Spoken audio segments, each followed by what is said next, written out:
you. Yes, when the sheet of glass came on the dummy and all that, the head bouncers and all that kind of stuff.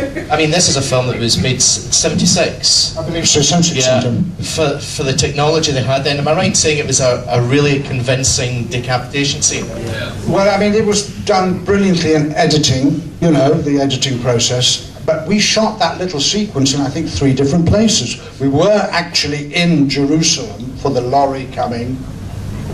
You know, I think it throws the knives and stuff, and then I pick them up, and that's in Jerusalem. Then you cut to a lorry backing, and that's in Shepperton Studios. And then you did the sheet of glass is somewhere else for the special effects. So that was purely the editing that got that moment, you know. Because I could tell it wasn't my head. It was really it wasn't really mine, you know, everybody. It was a pretend head. Did they make a cast of your face? Yeah, I mean, I've done a couple of casts for different things for different reasons. Not always the head coming off, but people do body things. Yes, they put, well, they used to. You know, you have straws up your nose, a little thing there, and then you get covered in plaster of Paris or something like that. Am I right in saying it's the most violent demise you've had on screen? I can't, no, I've had worse, but I can't go through them now. It's too exhausting to go. I've been strung up, I've been this, no, it's not, because it's very quick, you see. When that happens, it's quick, it's not. I've done some slow ones in some films that nobody's ever seen.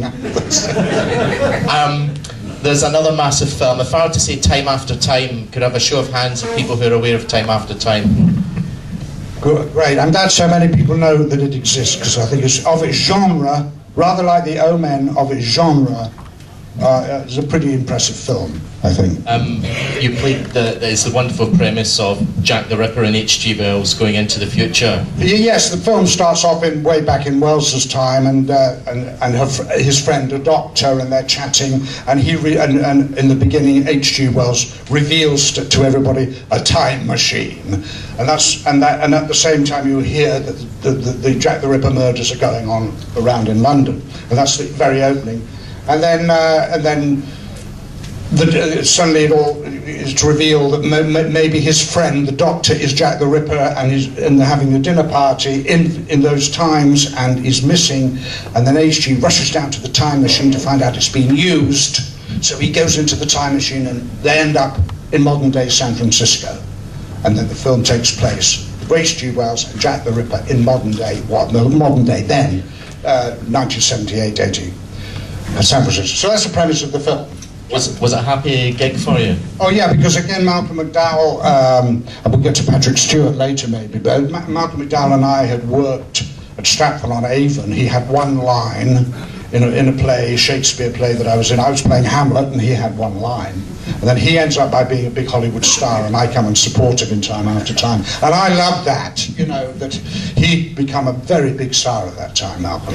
And so it was great to get together, because we knew each other, you know, way back then. And then he went Hollywood, and I joined him for a while. You actually remembered one of the best lines from the movie last night. It's very hard to set it up. It's not. It's so easy. Well, okay. Well, I mean, so we you know, these characters from Victorian types, Victorian or Edwardian, I can't remember. Victorian types end up in modern-day San Francisco with a remote control, and they're sitting in a hotel room, and there's this evil man, Jack the Ripper, clicking the remote control, and each time it clicks, you cut to somebody fighting, you click, you cut to an explosion, and you click to a war scene, and you click to something else, you know, all these kind of awful images. And Jack the Ripper turns to H.G. Wells and he said, well, back then, I was a freak. And he clicks and said, today I'm an amateur. Because what's going on? That's a very good line. It's a wonderful line, yeah. And you said it beautifully. Thank you so much. It didn't get me any awards, though. It's won you the hearts of every amateur in the room. Do we have any more questions before we continue? Yeah, Gary in the there and then there. What was your most enjoyable part? What was the most enjoyable? Yeah. Wow, that's a hard. I mean, a flip answer would be the most enjoyable part is the one you've just done or that you're doing, because it means you're happy because you're working. That's the kind of, you know, sort of flip. It's very hard.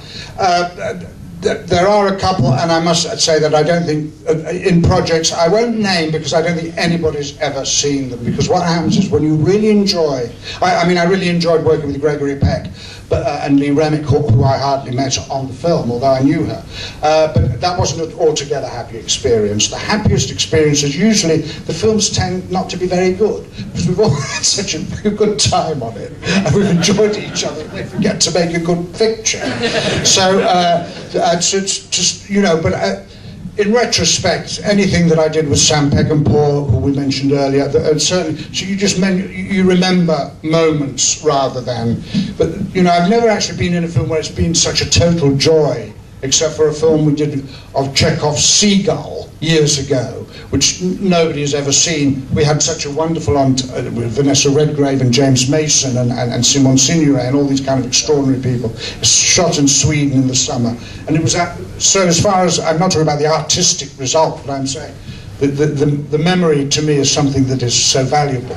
But that's really, so I can't say, I can definitely tell you Titanic was not. Oh, no, let's not do that. Kate Winslet didn't go to the premiere, so that says that.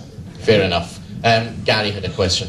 David, you've done a huge body of work, TV, audio, theatre. I just wondered, are there any specific roles you've missed out on because of other work you've been involved with at the time? I had to turn down? Yeah. There was only one, again, something that to mention it would mean nothing. No, I've been very lucky. Two things. I have turned down stuff, and other people have done it, and I've never regretted it. I've turned down things where a couple of actors have won awards for it, and I've never regretted it. It's interesting.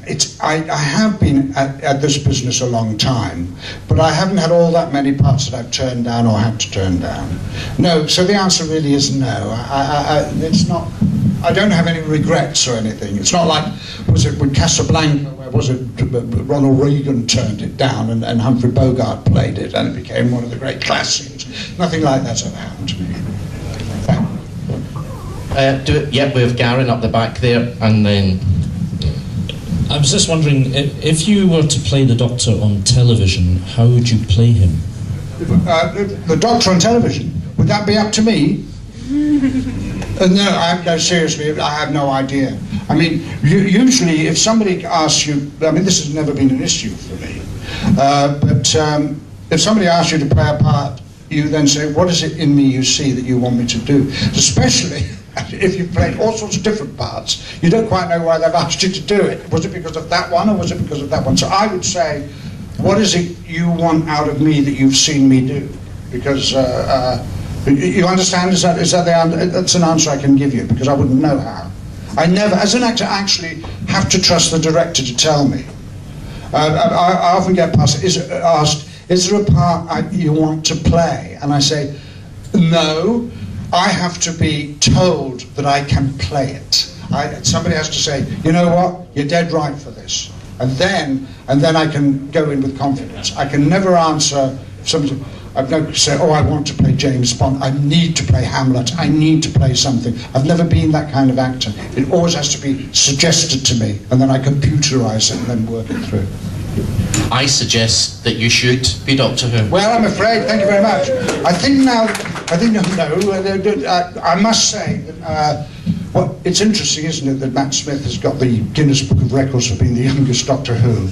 I mean, that is amazing. It's amazing that he is the youngest, because looking at his performance, he really has managed to absorb into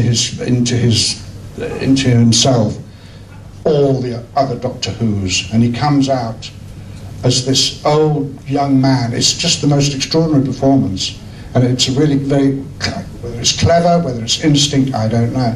He gives it something really, really extraordinary, and I'm saying this as an actor and I don't know it.